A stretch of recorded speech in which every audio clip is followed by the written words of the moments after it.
Здравейте, уважаеми зрители! Вие сте с предаването БГ Маршрути. Ще ви покажем интересни места, духовни ценности, исторически данни. Ще разговаряме и с интересни хора.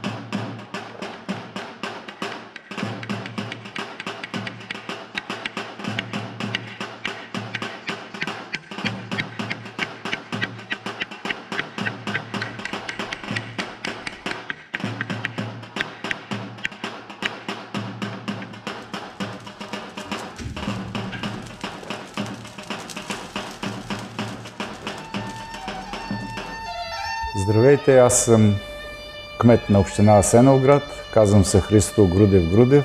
Мандата започна 2019 година. Както всички знаем, в края на 2019 година пандемията от Ухан, COVID-19, промени до някъде вижданията ни за развитие на общината. Просто пандемията се намеси доста устойчиво и малко грубо в обществения живот на всички, на целия свят, на Европейския съюз, на България, на нашата община. Просто пренагласихме приоритетите си. Едно от най-важните неща, които направихме миналата година във връзка с тази пандемия, това е, че нашата общинска болница, цял етаж, преустроихме в COVID отделение за справяне с последствията от заразата и до някъде щаба, който имаме на територията на общината, да можем да предотвратим разпространението на заразата. Направихме съвременно, модерно отделение, което отговаря на всички изисквания на медицинската наука, с 22 легла, 8 от тях интензивни, с респиратори и цялата необходима апаратура. По време на развитие на кризата на пандемията сме стигали до 72 легла.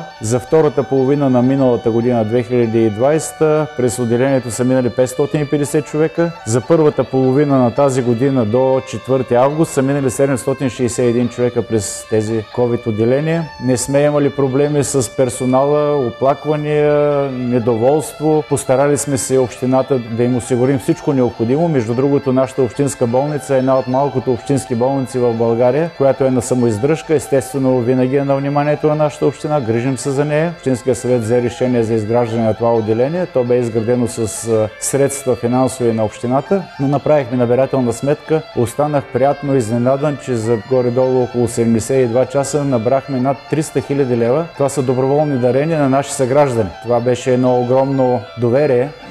Как? Николай. Да. Николай. За жалост, не всички, които влезаха в отделението, успяха да се преборят с болестта.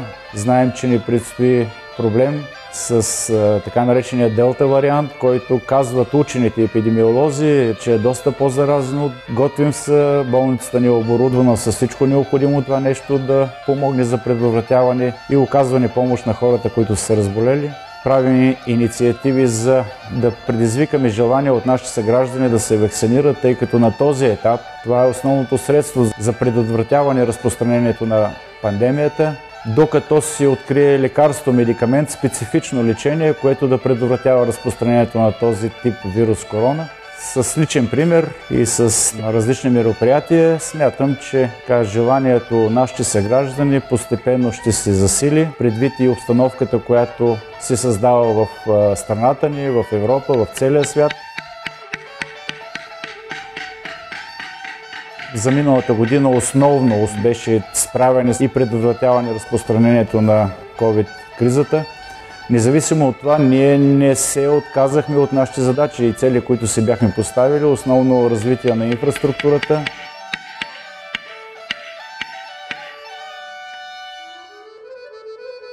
Спечелихме проекти за изграждане на целодневна детска градина, съвременна.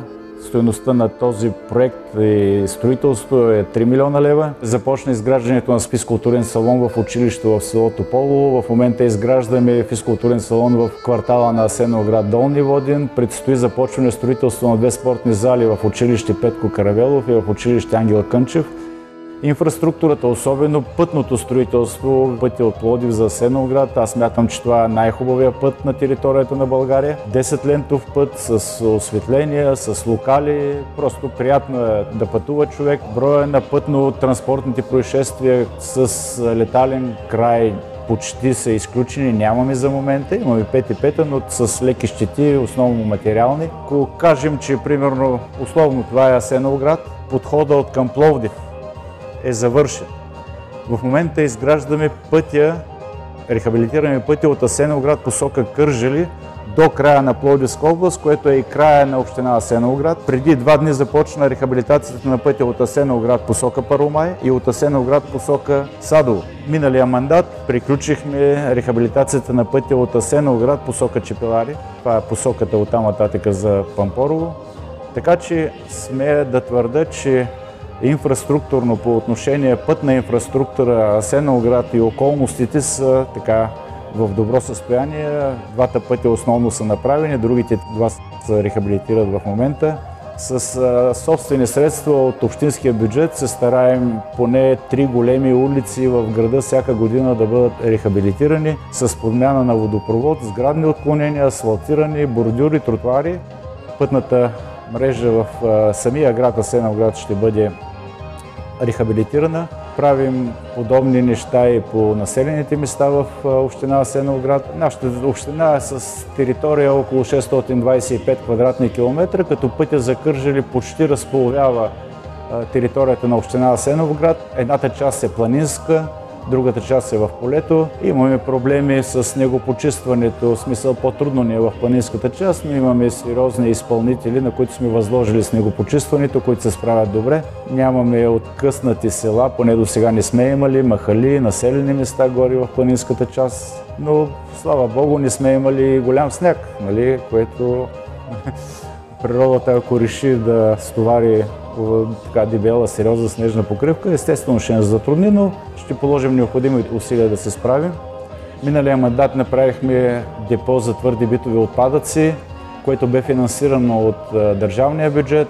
То работи, в него депонират твърди битови отпадъци 5 общини: Асеновград, Първомай, Куклен, Садово, Лъки. В момента имаме процедура по изграждане на компостираща и сепарираща инсталация, с които срокът на живот на депото ще бъде удължен значително, понеже част от депонираните отпадъци ще бъдат върнати обратно в икономиката. Това е елемент от така наречената кръгова икономика. Рекултивираме старото сметище, в което предишните десетилетия общината е депонирала битовите отпадъци. Одобрени сме, получили сме финансиране и течат процедури по избор на изпълнител за рекултивация на старото сметище. Политическата ситуация е доста напрегната. За жалост, обикновено след една политическа криза, обикновено настъпва икономическа криза. В икономическата криза бедните стават по-бедни, богатите по-богати, което натрупва социално напрежение и в един момент, когато бедните станат достатъчно като обем, настъпват и други процеси. Смятам, че с разбирателство между политическите сили, с общи цели, с поставени път за постигането им, нещата ще бъдат преодолени и смятам, че ще тръгнем към още по-добро развитие за нашата държава, респективно за нашите общини, респективно за нашите съграждани. Всички искаме да живеем по-добре. Живота на човека е твърде кратък. Нямаме живот с продължителност на Моисей 800 години. В най-добрия случай горе-долу около 80 години. Така че няма време да се караме, да се сдобряваме, пак да се караме. По-добре да се разберем и да вървим напред, да надграждаме. Нашата община е интересна структура, етническа. Ние имаме доста хора, които имат роднини в Турция, имаме доста хора, които имат роднини в Гърция. Така че винаги някакъв бизнес, някаква търговия, някакво общуване между нашите трите държави. Като цяло нашите хора са и находчиви, предприемчиви, справяме се. Естествено имаме хора, които работят и в Западна Европа, и на север, скандинавските страни. Идват си хората, заминават си. Не съм забелязал така някаква ескалация на безработицата. Общината също като цяло подпомага бизнеса, както и държавата подпомагаше бизнес, особено този вид бизнес, който е в нужда, в криза. За щастие, ако можем да ги разделим бизнеса, средния и големия бизнес, тежката промишленост не спряха да работят, което съответно и си запазиха и работните места, комуникациите, взаимоотношенията с техните контрагенти. Така че като цяло смятам, че до сега нещата се справяме добре с проблемите. Дано занапред във връзка с предстоящата, както казват учените, четвърта вълна, нещата не ескалират, в смисъл да ни засегне здравословно част от населението, която е така предубедена към вакцинирането. Аз отново искам да апелирам към моите съграждани, че вакцинацията е начин за преодоляване на тази четвърта пандемична вълна, която за жалост ни предстои.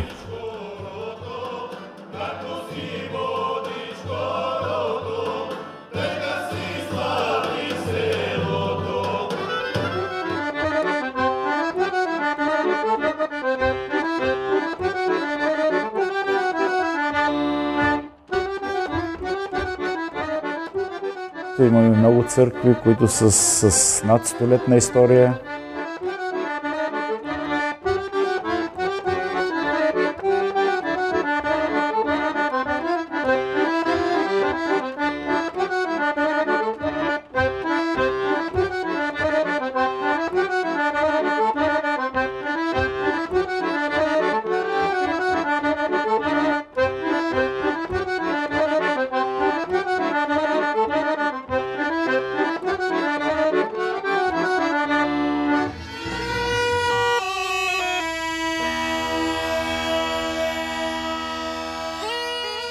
Вече се намираме във втората наша музейна сграда.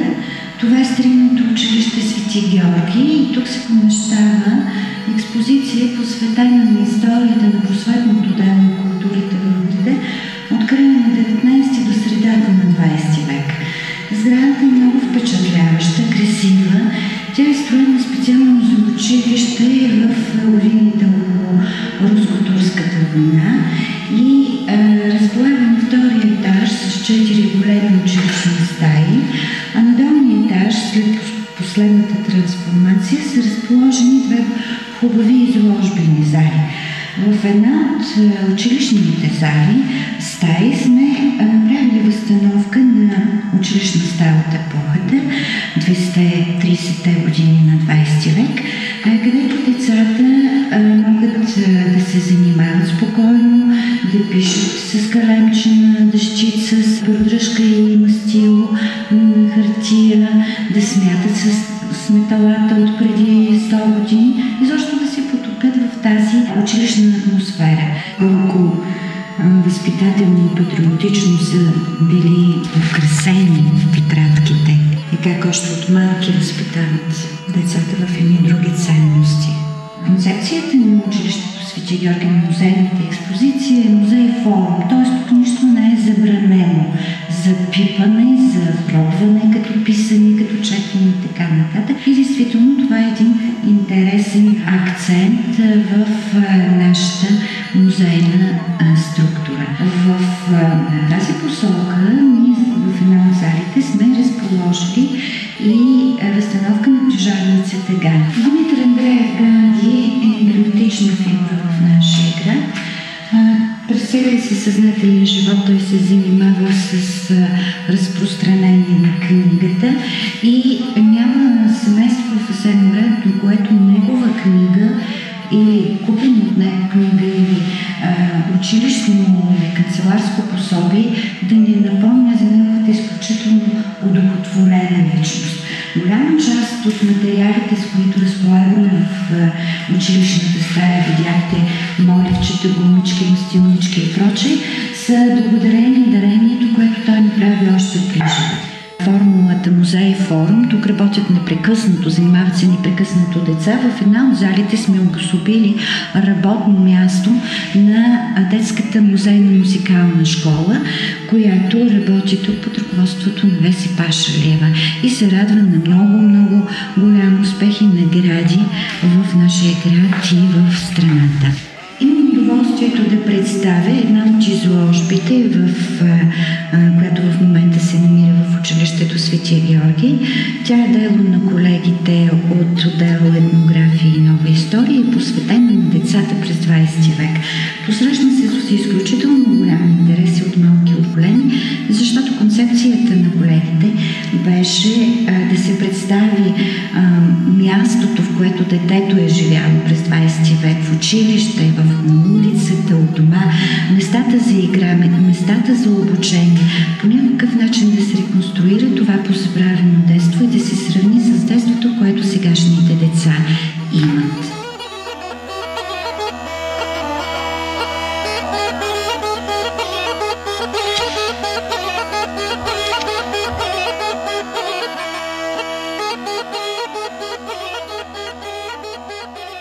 Асеновата крепост, древна история, това, което виждат нашите туристи, в смисъл туристи, които посещават нашата община, това е само църквата. Самата крепост, долу в ниското се виждат зидове.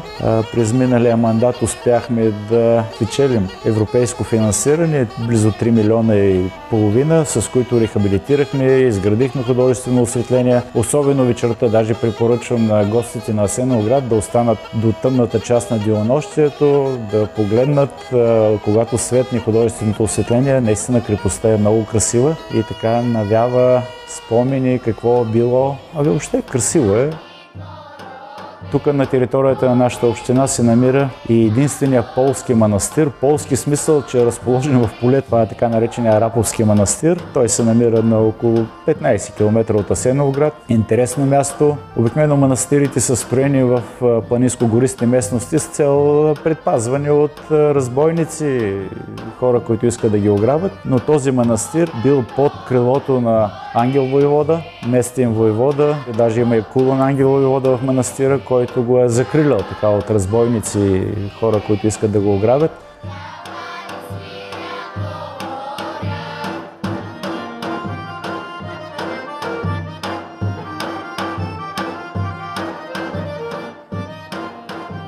Както източно-православното християнство, доста църкви имаме, които са рехабилитирани, поддържат се благодарение така на помощта на държавата в така отлично състояние и благодарение на усилията на свещениците, естествено.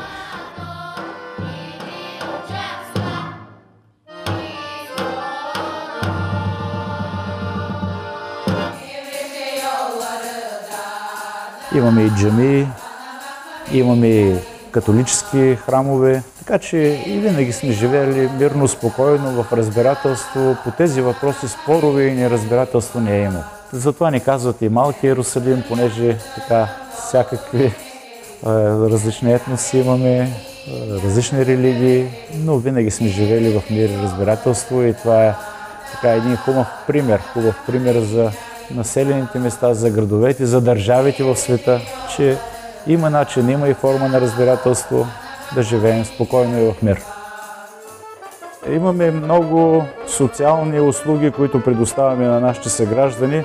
Особено, знаете всички, че по време на пандемията правителство, държавния бюджет задели средства, с които да се подпомагат нашите съграждани в нужда, не само нашите съграждани, въобще гражданите на България в нужда. В момента в общината функционира мрежа от социални услуги, която обгрижва около 2520 човека. Нашата община е около 72 000 човека, жители на общината. Социалните услуги, които се финансират от държавата, са около общ капацитет около 713 места. Тези, които са на държавния бюджет, 79 места. Социални услуги, финансирани от общинския бюджет, са 430 места. Социални услуги, финансирани по европейски проекти, които се реализират в момента, са от 1298 места. Това е една грижа за нашите съграждани, които са в нужда по линия на европейското финансиране, по линия на държавното финансиране, по линия на нашия общински бюджет.